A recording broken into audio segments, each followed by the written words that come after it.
Ako nga pala si Marlon. Tara, samahan niyo ako mag-lomi. Ari yung sinasabi ko, pagka-order, lagay agad ang kalamansi at sili sa lamisa. Ay di habang iniintay ang iyong loming order, ay di inuumpisa mo nang pisain niyang iyong kalamansi. Tapos isabay mo pa rin mga pagkalaking sili na isa sa nagpapasanap din sa amin sa lomi. Talaga namang habang may panahon pa ako din ay sadyang susulitin ko ang paglolomi din sa Batangas. Ay di yan, pagkatapos kong pisain ang kalamansi at sili, tatanggalin ko na ang mga butaw.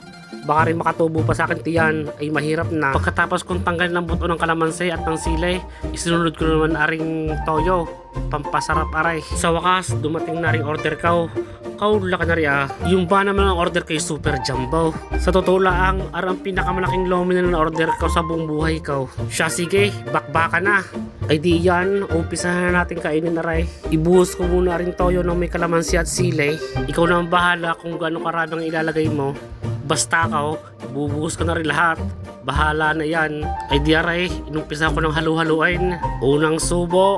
Wow, thank you Lord. Sadyang isa aray sa mamimiss kong pagkain din sa Batangas. Biro nyo kung gaano kamura yan ay lakay ng mangkok. Ay first time ko maglomi din Sa mga magtatanong kung saan aray, ariho hindi nila sa may barangay Bagong Tubig, Calacas City, Batangas. Abay sadya namang saglit ko lang naubos aray tingnan mo sa baw na lang ang natira. Akala mo gay ni pa ng pasingkaw, uubusin ko rin yan. Masasabi mong masarap talaga ang lomi kung ito'y ubus mo. Para sa akin ni Ari masarap din.